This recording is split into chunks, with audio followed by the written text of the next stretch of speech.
well. My name is Leila Latif. I'm from Kenya. I'm also a Vice Chancellor's Research Excellence Scholar, an honorable title for me. I'm just going to talk about what my PhD journey has been like in my first year and how it is in the second year. And I'm just going to conclude with a bit of reflections and recommendations I have for the recent PhD scholars as well. So I came to Cardiff in 2017. My background is a lawyer, and I thought, well, how hard is this PhD going to be? 3 years, piece of cake. I might finish it in 2 years, go back home and be the youngest doctorate coming back home, first generation in my family. But shock on me, it was not as easy as I had expected. I had to learn a lot about reading, how to read, to deduce the theory from it, to establish the methodology, to analyze, to critique the scholar. And I was like, well, I have written journal articles before, and I've never criticized a scholar because I respect scholars. And now my supervisor is asking me, yes, you've read all this, but where is your criticism? And how am I supposed to criticize? I really don't know. So I looked for Patrick Dunleavy. He's an Irish author, I think, and he's written an excellent book. It's called Authoring Your PhD. So I read that book in a record of 7 hours, finished reading that book from cover to cover, and I got valuable tips. And he made my life so miserable because he confused me about writing in a good way.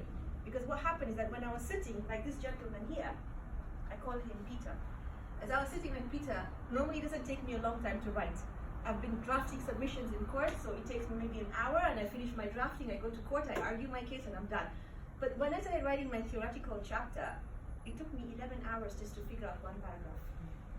When I wrote that one paragraph, I thought I've aced it. Fiscal sociology, that's it. My supervisor's going to love me, I can finish his PhD and go home. So my supervisor, Mr. John Harrington, read my paragraph, and he tells me, but what's the value add? I was like, if he's not seeing it, then what the hell was I doing writing for 11 hours? Very difficult, but I learned a lot. I also had this assumption that PhD must be easy. The people who complain about the PhD are these students who've just gone through their masters and gone straight into the PhD, no work experience, so they really don't know what they're doing. But shock on me, it's not as easy as I had thought. But the Doctoral Academy made it possible for me to understand what the PhD journey is like. There are a number of programs and seminars and sessions that I enrolled for, and I learned a lot about methodologies, about writing, about reading, about literature review. I think that was very critical because I learned how to review the literature critically. The other important aspects I found here in Cardiff was the library as well, and finance. There were some books I was not able to find in the library. All I had to do was request the librarian, and within 2 days, I had a full copy of that book, and I could keep it for 3 weeks and extend it for another month. That's the kind of value addition that I had, which unfortunately, if I would have done my PhD back home, I would not have access to such resources. And then the finance department. This was the best part. You want to go for a conference, the US actually funds that conference for you. So I wanted to go to Leicester, and this English pronunciation is something else, Leicester, very good Leicester, okay. So I was accepted to go to Leicester for a conference, and they needed me to respond within 2 days, and things happened so fast that I spoke to the finance department if they were able to fund the travel within 2 days, and they booked for me the train ticket and the accommodation the same day I was talking to them. And this is really fascinating because I was able to attend that conference and gain valuable input into my research. My first year was all about a reflection of me. Who am I as a person? Because I thought I knew who I was back home. But when you come here and you're not going to court every day, you have the whole day to yourself to plan it the way you want to, plan out your day. If you want to sleep till 10 o'clock, 11 o'clock, you want to go out and sit in the city center, it's entirely up to you. So I had so much of free time because I used to have my diary, and my diary would tell me what I'd be doing at 2 o'clock on September the 5th. And on October the 7th, I knew what I was going to be doing, but right now I don't have a diary. I have to plan the diary on my own, and that was a challenge because I began to ask myself, what drives me? Does my work drive me, or do I need external factors to drive me? And that was really challenging because it was a point of depression as well, because you're waking up, you really don't know what you're supposed to do. You know you're supposed to write, but you hate it. You know you're supposed to read, but you're like, I can't read every day, right? And then you have supervisors. I have my friends in Nairobi as well who keep telling me, if you don't spend 9 to 5 every day on your PhD, you're not going to finish within 3 years. So stop playing games and get up at 6 and get to the office at 9 o'clock. And I used to get very depressed when I would wake up at 10 and I find that, oh my God, so I'm not being in the office at 9, that means I can't do anything at all. So my whole day, I'll probably frolic around, and my companion there is Smith, and when we get up, probably we used to hang out together as well, but mostly with Smith, just go and talk about, well, let's plan. Next week we'll pull up our socks. But it really doesn't work like that. Also, I used to think that everything you read on Google is important. You need to print it out, read it, assess it, analyze it, and put it in your PhD. It's only later you begin to realize that not every information that comes along your way is important. You have to learn how to calm down, right? Take control of your mind frame and everything, and then focus on how really you want to be able to direct your PhD journey, right? Because it's only about your life and it's also about your experiences. So 9 to 5 is good. If you can do more, it's also good. But don't feel bad like I used to feel that if you don't wake up by 9 and you're not in the office till 5 o'clock, you're not being productive. Because productivity even means just thinking about that 11 hours you spend writing just one paragraph. Now, in the second year, what I realized was that I'd gone for a conference. It was the GW4 Alliance that was held in Bristol, and this gentleman here talked about how can we better ourselves as PhD researchers. And there was this quote that I particularly fancied. It's not you, it's not who you know, it's how they know you. So this spoke volumes to me.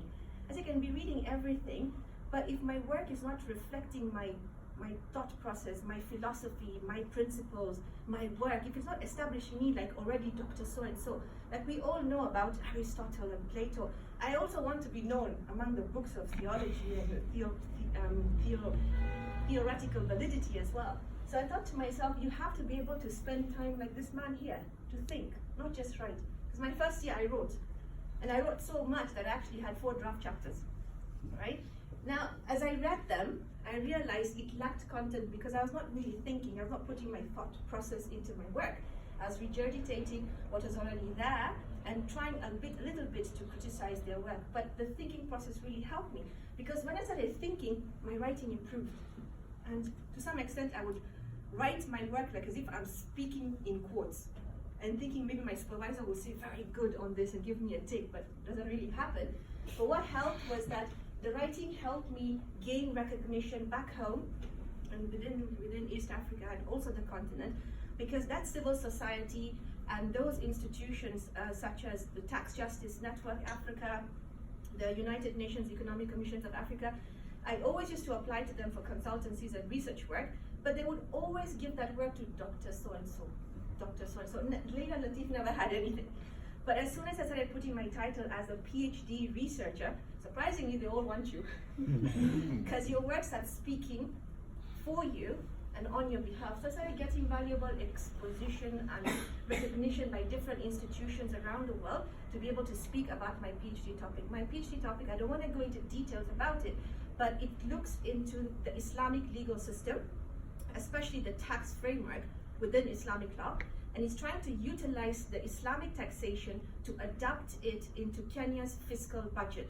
So the fiscal budget is simply the health sector, how the health sector is financed.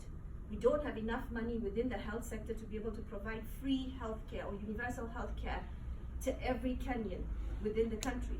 So we don't also want to borrow a lot of money from the World Bank or IMF, and we have to look for domestic resource mobilization. This is a new theory that the OECD and the United Nations is speaking about. How can countries locally mobilize their own revenue? So I'm looking at zakat, and I'm seeing how zakat can fit and adapt into Kenya's fiscal space. So that's what I've been talking about, but you just realize the topic in itself, in as much as you think it's just about the fiscal space, it goes on and takes you to discuss issues about corruption and illicit financial flows and other matters of taxation. So you may not notice the changes in your work as you go through, but I guarantee you your work is going to start speaking for yourself, right, for itself. So if you're supposed to take out your draft chapter for first year, and if you read it now, you'll probably hate it very much because it's ridiculous. Could be garbage, but garbage is good because that's how you start. But then, if you look at your work now, you will see how significantly it's improving. So my take-home points for you are very simple. You studied Welsh, right? Yeah. Yeah, so you can go to free class. Because I wanted to attempt it. Only went for the first class. But I translated that to say starting the work is only 2/3 of it. So a PhD is simply you telling a story. It is your story, own it. It is the best process into knowing yourself. I know my weaknesses more than I knew them back home, and I'm trying to work on them, but I'm a big failure in the same. However, everything you do along your PhD journey is geared towards your growth. Don't forget that. You are learning a skill set. You're learning to critique the information before you. You're learning to understand how the information before you can be improved. So when you get feedback from your peers or your supervisors and the feedback is not positive, don't lose heart, because that feedback is actually helping you develop your argument, make it better, and it's trying to remove the weeds from your work. Okay? You will have a lot of mood swings. You will have sleepless nights, but I guarantee you at the end of the day, it's going to be good. Now, as a PhD student, you never know that you are doing a PhD, right? Every time you speak to your colleagues, you attend a conference, you are working with your PhD, and you may not feel like that. Just like fishes. Fishes don't know when they're in the water. Just like you're a PhD student, you may not know you're in the PhD process, but I guarantee you it's a fantastic process. I think I'll end there, and if there are any questions, we can have it during, I think, the tea. Yeah? Thank you.